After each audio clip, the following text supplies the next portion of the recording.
അധ്യാപകരാണെന്ന് നമുക്ക് തോന്നുന്ന ചില അധ്യാപകരെ ഞങ്ങൾ ബെസ്റ്റ് ടീച്ചർ എന്നൊക്കെ വിളിക്കും. എന്നാൽ കേരള സർക്കാർ ബെസ്റ്റ് ടീച്ചർ എന്ന് വിളിച്ച് കേരള സർക്കാരിന്റെ ഈ വർഷത്തെ മികച്ച ടീച്ചറിന് അവാർഡ് കൊടുത്ത ലിജി ടീച്ചർ ഒപ്പയാണുള്ളത്. ഹായ്, ഞാൻ അമാൻ. വെൽക്കം ടു റേഡിയോ ടീച്ചറെ. വെൽക്കം.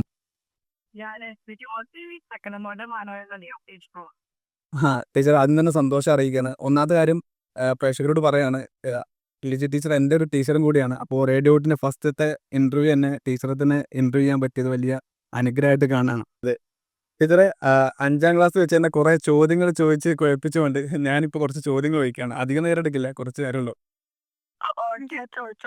ഒന്നാമത്തെ ചോദ്യം, ബെസ്റ്റ് ടീച്ചർക്കുള്ള അവാർഡ് കേരള സർക്കാരിനെ കൈപ്പറ്റിയോ?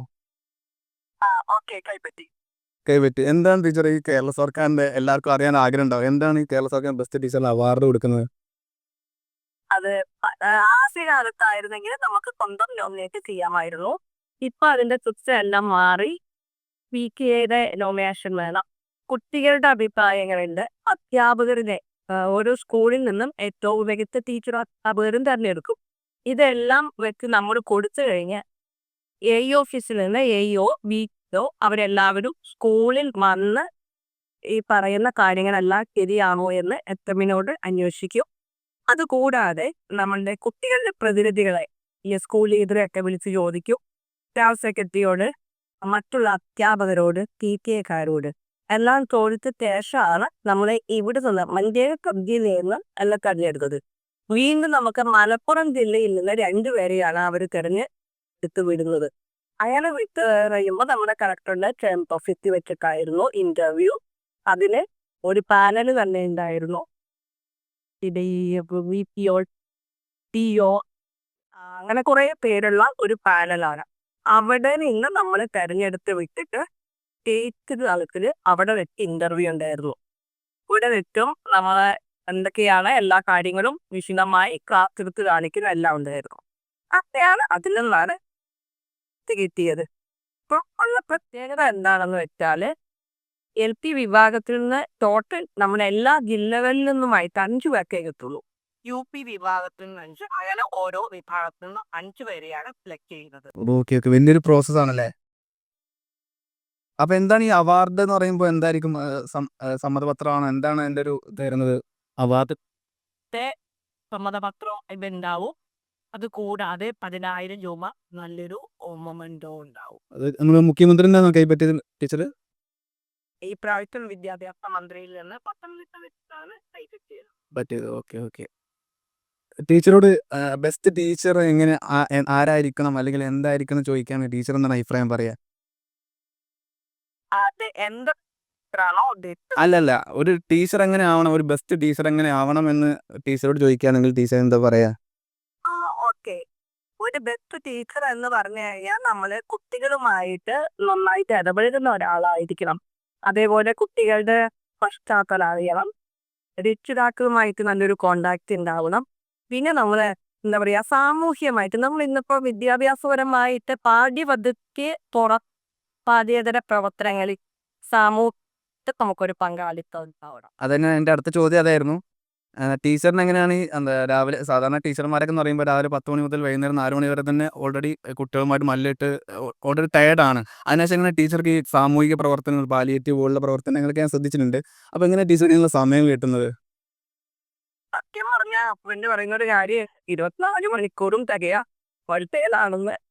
പിന്നെ നമ്മൾ അതിനോടൊരു നമ്മളെ ഏൽപ്പിച്ചിരിക്കുന്ന ജോലി കാര്യങ്ങൾ, മറ്റുള്ള സാമൂഹ്യ പ്രവർത്തനങ്ങൾ നമ്മളുടെ ഉത്തരവാദിത്തം എന്ന് കരുതിയിട്ടാണ്. നമുക്കിപ്പം സാലറി കിട്ടുകയാണെങ്കിലും അതിന്റെ 10 ഞാൻ മാറ്റി വെക്കാറുണ്ട് ഇങ്ങനെയുള്ള പ്രവർത്തനങ്ങൾക്ക് വേണ്ടിയിട്ട്. നമ്മൾ 10 to 4:30 വരെ എന്ന് പറഞ്ഞ ഒരു അധ്യാപകൻ എന്ന് പറയുന്നത് അതിനുള്ളിൽ ഒതുങ്ങിയാൽ പറ്റില്ല. സത്യം പറഞ്ഞാൽ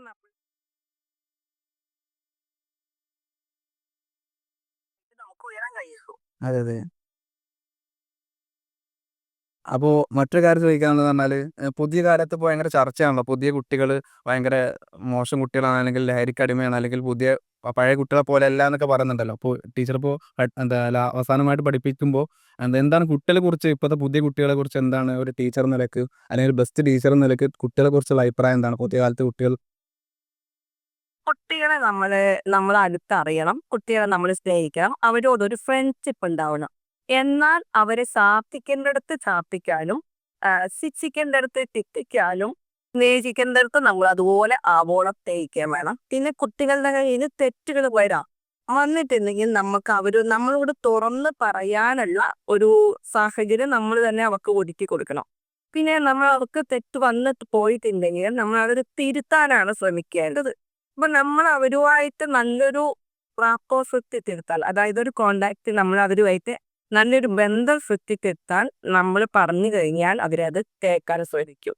അപ്പൊ ഇതിലേക്ക് അടിമപ്പെടാതിരിക്കാൻ വേണ്ടി ഇത് തന്നെ നമ്മൾ കുട്ടികൾക്ക് കുഞ്ഞുനാൾ മുതലേ വേണ്ട കാര്യങ്ങൾ നമ്മൾ പറഞ്ഞു കൊടുക്കണം. ഒക്കെ അവരെ മറ്റുള്ള കാര്യങ്ങളിൽ ഇതുപോലെയുള്ള സാമൂഹ്യ പ്രവർത്തനങ്ങളിലേക്ക്, ഉദാഹരണം പാലിയേറ്റീവ്, അതേപോലെ വൃദ്ധസദനങ്ങൾ സന്ദർശിക്കുക, ഇങ്ങനെയുള്ള കാര്യങ്ങളിലേക്ക് നമ്മൾ കുട്ടികളെ കൂടെ ഇറക്കണം. അപ്പൊ അവിടെ വരുന്ന ഒരു കുട്ടിക്ക്, ഒരു ഭിന്നത്വക്കാരായ ഒരു കുട്ടിയെ കണ്ടു കഴിഞ്ഞാൽ അവരെ എങ്ങനെ ഹെൽപ്പ് ചെയ്യണം, ഈ രീതിയിൽ കുട്ടികൾക്ക് ഒരു മനോഭാവം വളർത്തിയെടുക്കാൻ പറ്റും. ഇങ്ങനെ നമ്മളൊരു മനോഭാവം കുട്ടികളുടെ വീട്ടിൽ നിന്ന് തുടങ്ങണം. കുട്ടി വീട്ടിൽ നിന്ന് പോരുമ്പോൾ അവന്റെ ഉമ്മ അല്ലെങ്കിൽ ഉപ്പയ്ക്ക് ഒരു ഉമ്മയൊക്കെ കൊടുത്തു പോരുമ്പോൾ ആ രക്ഷിതാക്കൾ അത് ശ്രദ്ധിച്ചു കഴിയുമ്പോൾ കുട്ടികൾക്ക് ഒരു അടുപ്പം കൂടും. ഇതേ രീതിയിൽ നമ്മൾ അധ്യാപകർ ശ്രമിച്ചു കഴിഞ്ഞാൽ കുട്ടികൾ ഒരു പരിധി വരെ ഇതിലേക്ക് പോകുന്നത് തടയാം എന്നാണ് എന്റെ പൂർണ്ണമായ വ്യക്തിപരമായ വിശ്വാസം. അതെ, ഒരു അടുത്ത ചോദ്യം. ടീച്ചറിന്റെ സബ്ജക്റ്റ് കണക്കാണല്ലോ. അപ്പോൾ ഒരു വിദ്യാർത്ഥിനിലേക്ക് അവരുടെ ടഫ് സബ്ജക്റ്റുകൾ 2-3 എടുക്കുകയാണെങ്കിൽ അതിലൊന്ന് കണക്കുണ്ടാവാൻ സാധ്യതയുണ്ട്. അപ്പോൾ എന്താണ് ടീച്ചറിന് കണക്കിനെ കുറിച്ച് എന്താ പറയാനുള്ളത്? കണക്കിനെ കുറിച്ച് സത്യം പറഞ്ഞാൽ കണക്ക് എന്നുള്ളത് ഒരു പേടിപ്പെടുത്തുന്ന വിഷയമല്ല. അതിനോടുള്ള സമീപനാണ് നമ്മളെ പേടിപ്പെടുത്തുന്നത്.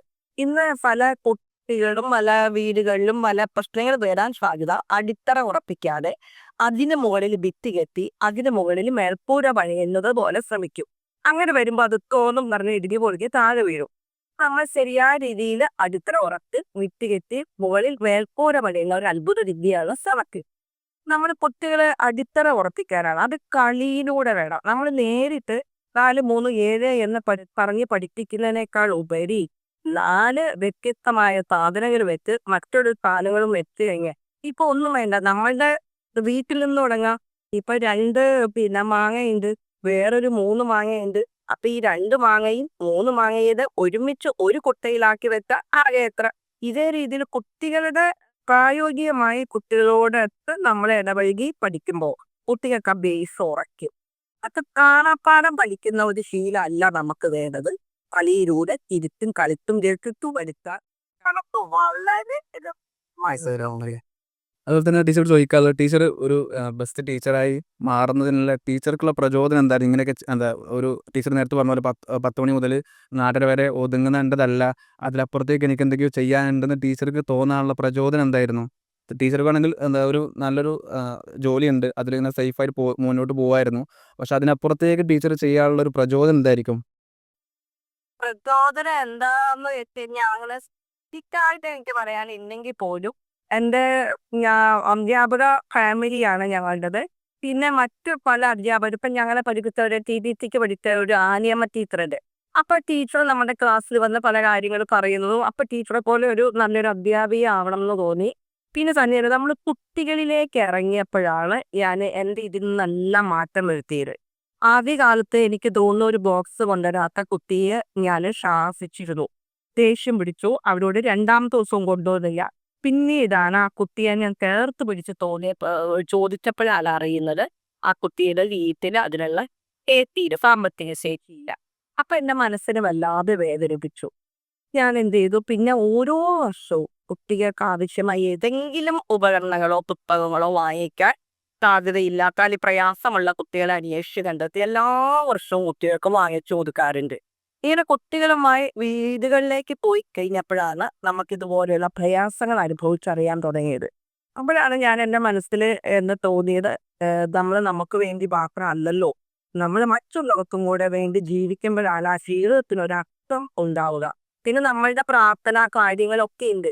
ശരിക്കും നമ്മളുടെ ജോലി, നമ്മളുടെ ഇങ്ങനെയുള്ള പ്രവർത്തനങ്ങൾ അതൊരു പ്രാർത്ഥനയായിട്ട് എടുക്കുകയാണ് ഞാൻ ചെയ്തത്. നമുക്കൊരു ദൈവവുമായിട്ടൊരു ബന്ധം ഉണ്ടെങ്കിൽ നമ്മൾ എന്ത് ചെയ്യണം, ഈ ലോകത്തിൽ നമുക്ക് തന്നിരിക്കുന്ന സമ്പത്ത് മുഴുവൻ നമ്മളുടേതാക്കി വെക്കുകയല്ല, നമുക്കുള്ളത് മറ്റുള്ളവർക്കും കൂടെ പറ്റത്തോണം ഷെയർ ചെയ്ത് മുന്നോട്ട് പോവുക. നമ്മളുടെ സമയവും ആ ഒരു രീതിയിലാണ് ഞാനിതിന് കൂടുതലായിട്ട് ഓക്കെ. ടീച്ചർ അവസാനമായിട്ട് ലാസ്റ്റ് ചോദ്യമാണ്, എന്താണ് വിരമിച്ചതിന് ശേഷമുള്ള പ്ലാന്? വിരമിച്ചതിന് ശേഷം ഇനിയും എൻ്റെ പ്ലാൻ എന്ന് പറയുന്നത് കുട്ടികൾക്ക് ഇതുപോലെയുള്ള ക്ലാസ്സുകൾ എടുക്കുക, സാമൂഹ്യ പ്രവർത്തനങ്ങൾ ഒന്നും കൂടെ ഉറപ്പിച്ചു മുന്നോട്ട് പോവുക, അലിയേറ്റീവ് അങ്ങനെയുള്ള കാര്യങ്ങൾ.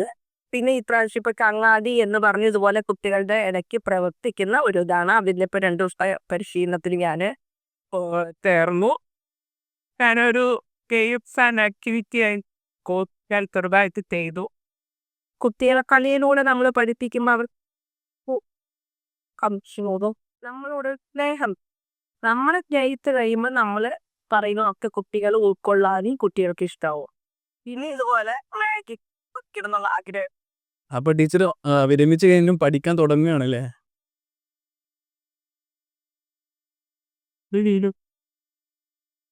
അവർക്ക് എന്നെയാളാവുന്നത് നമുക്ക് ചെയ്യാം. പാലിയേറ്റീവിന്റെ പ്രവർത്തനങ്ങളിൽ കൂടുതൽ, അതുപോലെ ഇങ്ങനെയുള്ള കാര്യങ്ങൾ, അതോടൊപ്പം ക്ലാസ്സുകൾ.